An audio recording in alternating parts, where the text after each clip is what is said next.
Assalamualaikum warahmatullahi wabarakatuh. Saya Puji Kurnia Lahak, mahasiswi Pendidikan Matematika UIN Alauddin Makassar dengan NIM 20700121060. Pada kesempatan kali ini, saya akan menjelaskan mengenai grup yang merupakan tugas dari mata kuliah Struktur Aljabar 1 yang diampu oleh Ibu Fitriani Nur SPDI MPD. Baik, langsung saja kita masuk ke materinya. Adapun peta konsep dari yang akan kita bahas kali ini yaitu grup, terdiri dari syarat-syarat grup, yang kedua sifat-sifat grup, yang ketiga jenis-jenis grup, dan yang keempat yaitu subgroup. Adapun jenis-jenis grup itu sendiri yang akan kita bahas di sini yaitu grup siklik dan grup permutasi. Adapun subgroup yang akan kita bahas yaitu kompleks dan subgroup, pembuktian subgroup, koset dan teorema Lagrange, dan subgroup normal. Kita masuk ke materi yang pertama, yaitu syarat-syarat grup. Kita masuk ke definisi 2.1. Jika terdapat suatu grup, yaitu himpunan tidak kosong G, dengan operasi binar bintang, ia dikatakan grup jika memenuhi sifat-sifat berikut. Yang pertama yaitu tertutup, yakni untuk setiap A, B elemen G berlaku A operasi bintang B elemen G. Yang kedua yaitu berlaku asosiatif.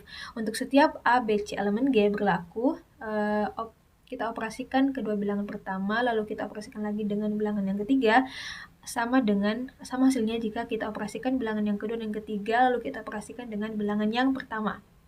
Yang ketiga yaitu terdapat unsur identitas 3G sehingga untuk setiap A elemen G berlaku A operasi bintang E sama dengan E operasi bintang A menghasilkan A.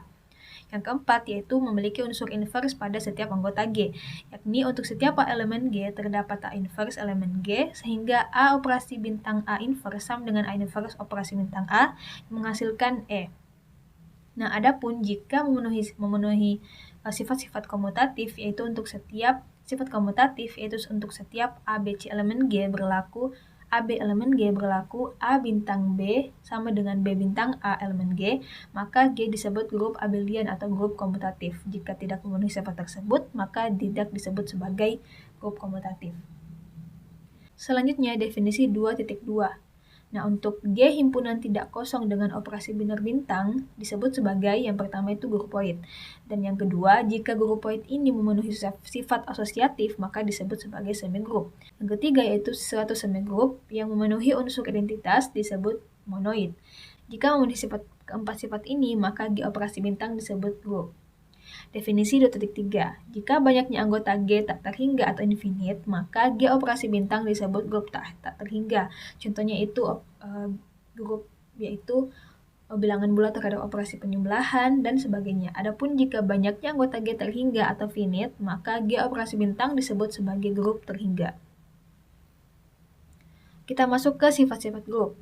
Yang pertama yaitu teorema 2.4. Unsur identitas suatu grup adalah tunggal. Yang kedua, teorema 2.5. Setiap anggota suatu grup mempunyai inverse yang tunggal. Yang ketiga, teorema 2.6.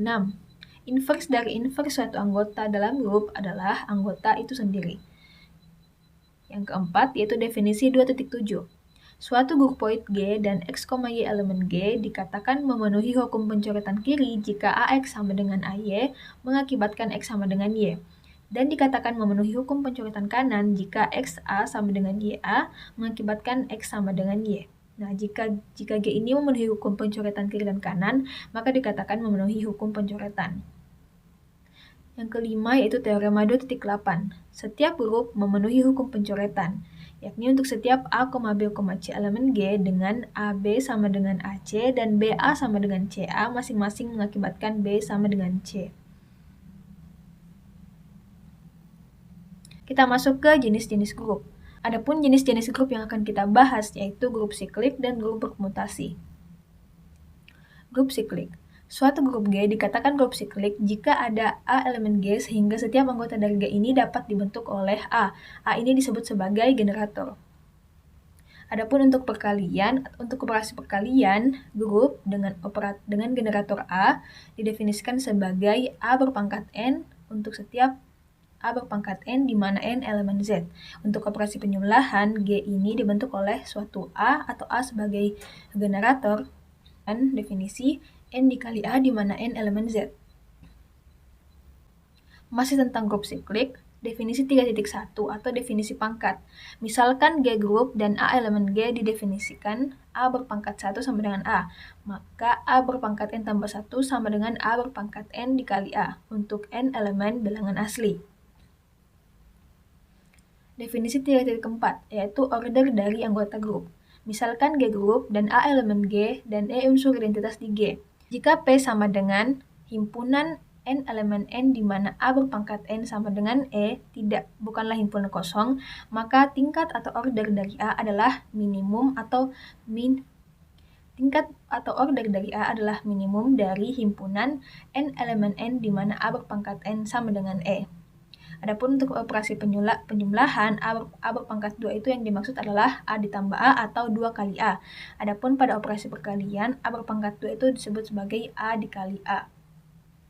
Definisi 3.5, suatu grup G disebut yang pertama periodik atau berkala atau torsion group jika untuk setiap A elemen G-nya tidak sama dengan infinite. Yang kedua yaitu aperiodic atau transition free group jika untuk setiap A elemen G, A tidak sama dengan identitas. Yang ketiga yaitu campuran atau mixed group jika ada A elemen G sehingga tingkat dari A sama dengan tak terhingga dan ada B tidak sama dengan E sehingga tingkat dari B tidak sama dengan tak terhingga. Selanjutnya yaitu grup permutasi.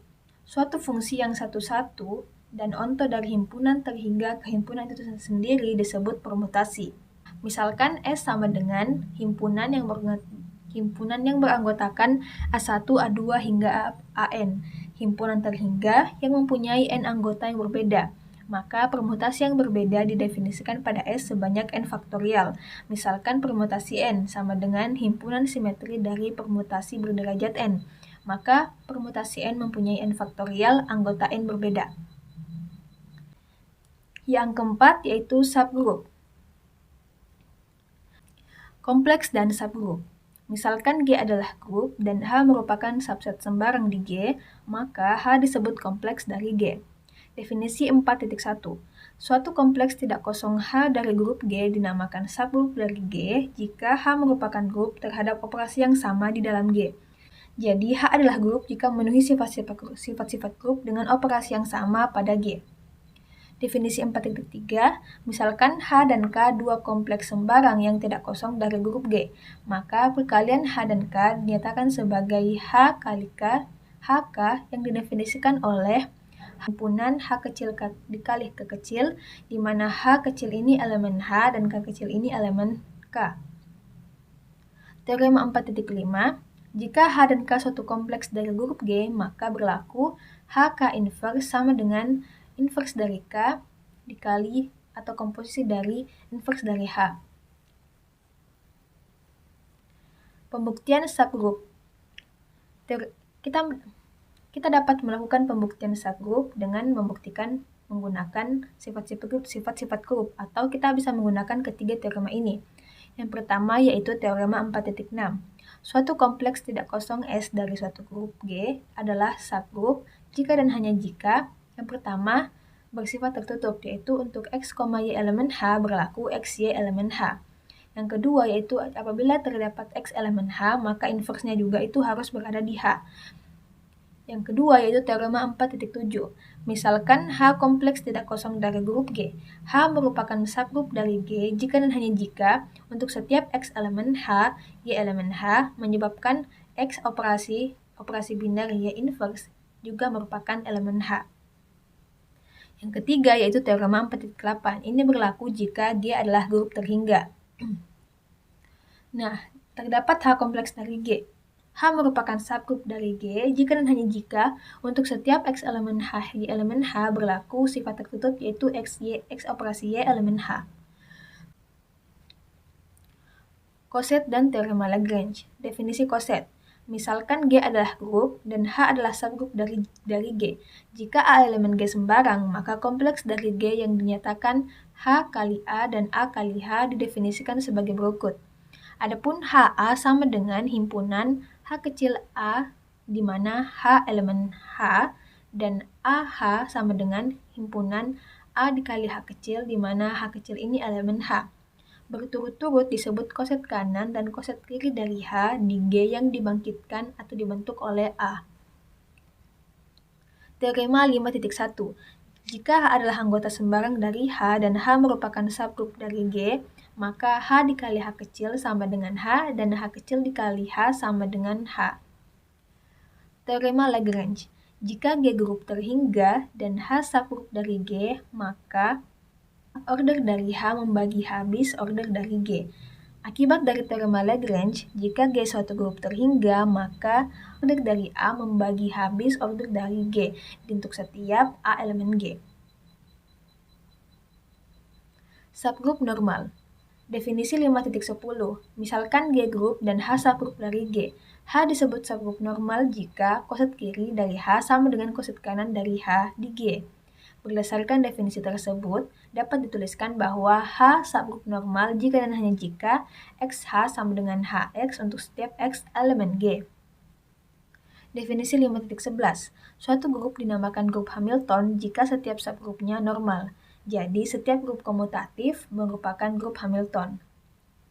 Yang teorema 5.13, suatu subgrup H dan grup G adalah normal jika dan hanya jika XH, X inverse, X kita operasikan dengan H lalu kita operasikan dengan X inverse merupakan subset dari H untuk setiap X elemen G. Akibat 5.14, misalkan G grup dan N subgrup dari G. N normal jika dan hanya jika G operasi N operasi G inverse sama dengan N untuk setiap G elemen G. Itulah tadi materi dari saya, lebih dan kurangnya mohon dimaafkan. Terima kasih telah menyaksikan, semoga bermanfaat. Assalamualaikum warahmatullahi wabarakatuh.